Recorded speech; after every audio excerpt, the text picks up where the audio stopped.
Welcome to Sao Paulo State. So right now I'm kayaking in Atlantic Rainforest in Brazil. It's beautiful. Around 5% of it is left remaining and intact today. A lot of people don't know this, but only 5% of conservation units are in the southern cone of Brazil.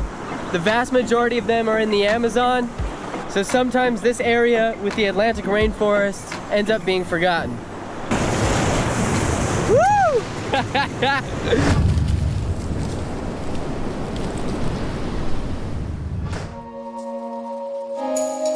The Carlos Botelho State Park is a state park in the state of Sao Paulo, Brazil. It protects a mountainous area of the Atlantic Rainforest. It has the best preserved jaguar population in Brazil's Atlantic forest.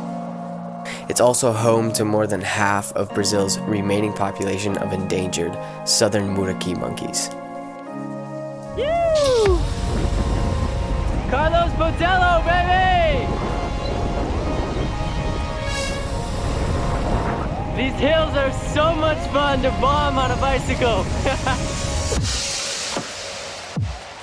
I'm gonna show you around this place. So, a lot of people, including some of the locals I met, don't know you can actually stay at this park.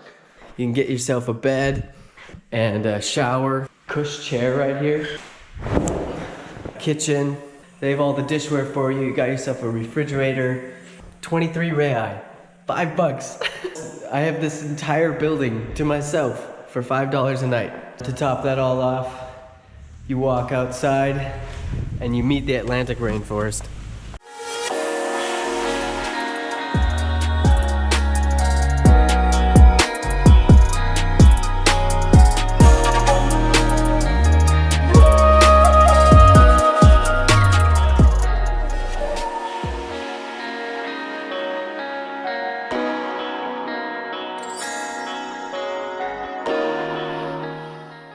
So in the Atlantic forest, you can find 1,300 species of animals and 20,000 species of plants. 40% of those are native to this area, meaning they are endemic. So that makes this one of the most biodiverse places on the planet, second only to the Amazon. This is Jussara. I'm in a palmito. I'm in a palmito tree.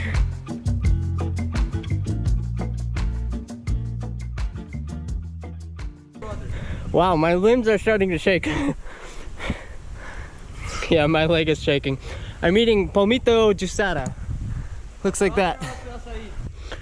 So, there are palmiteros that come to this park and cut these trees down because they're endangered. All right, I'm coming down.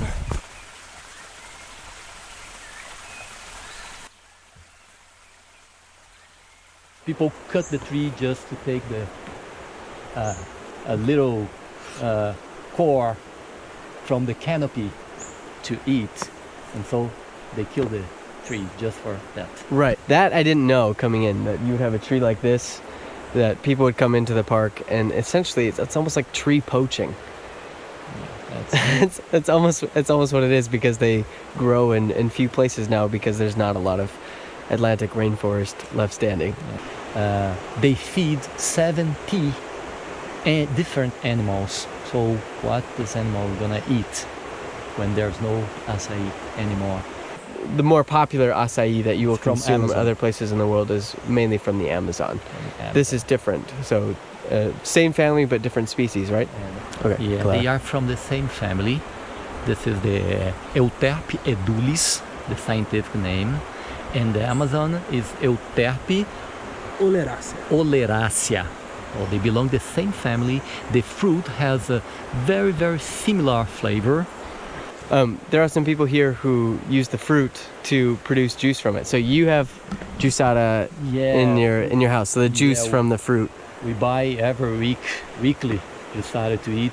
There are some people, some community that are starting to collect the fruits instead of cutting the tree. With just 1 kilo of acai is the same price that someone who killed the tree will earn to selling that fruit. But in Amazon, they don't cut the tree. They don't have this behavior. The community, they have been using the fruit, which is much more intelligent.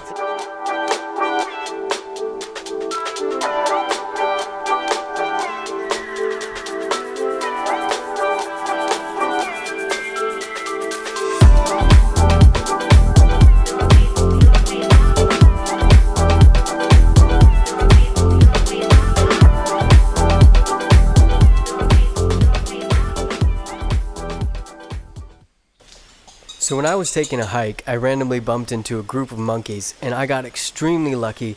These are Muriquis. They're the largest species of monkey in South America. They're closely related to spider monkeys and woolly monkeys. Another thing that's interesting about them, they can sometimes be hard to find because of how quiet they are. Indigenous groups called them the silent people of the forest. They're also sometimes referred to as the hippie primates because they are vegetarians and often begin their day with a group hug.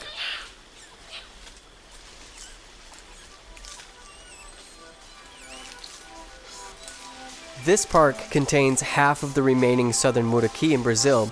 There are only about 1,200 southern Muriquis left in total. It also shows just how critical parks like Carlos Botelho are to the preservation of this species. So again, I was extremely fortunate to happen upon these monkeys by accident.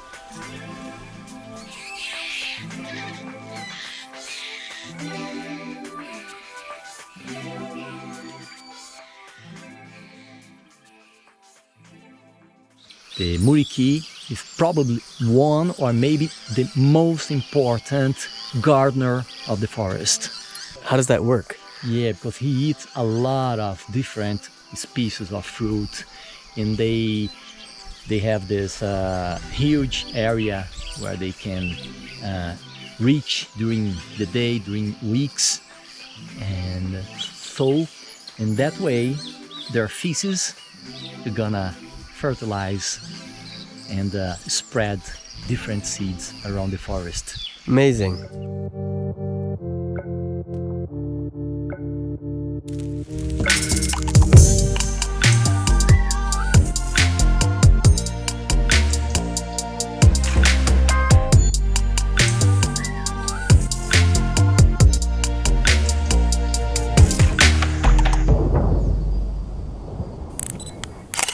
Since I was little, I was born in the city, and I always come here since I was very short person.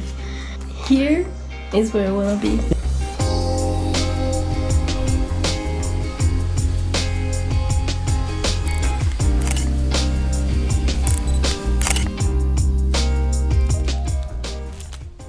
We are going to see the charcoal ruins of this area in Sao Paulo.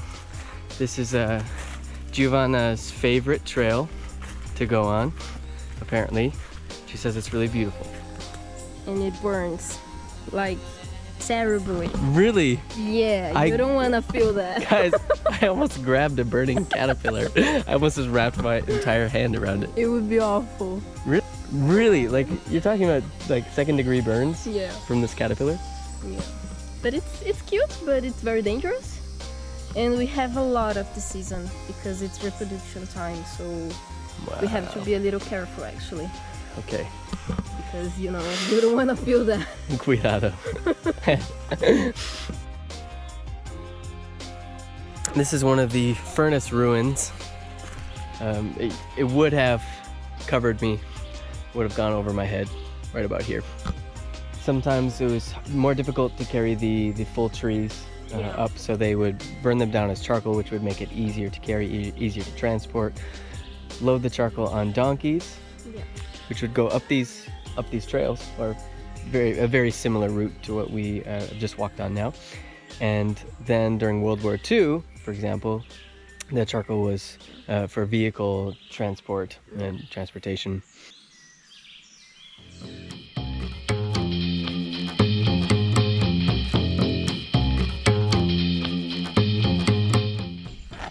There you are. Hello.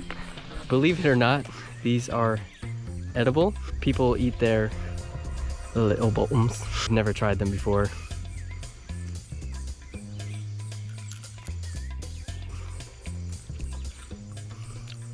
Whoa. No, that's actually very tasty. Whoa. So imagine like a ball of cookie dough, you know? If I find one of those, I will know that I can eat and will be tasty. That's important because I always imagine, my God, it must be horrible. I hope you enjoyed this escapade into the rainforest. Make sure to come on another adventure soon. Ciao.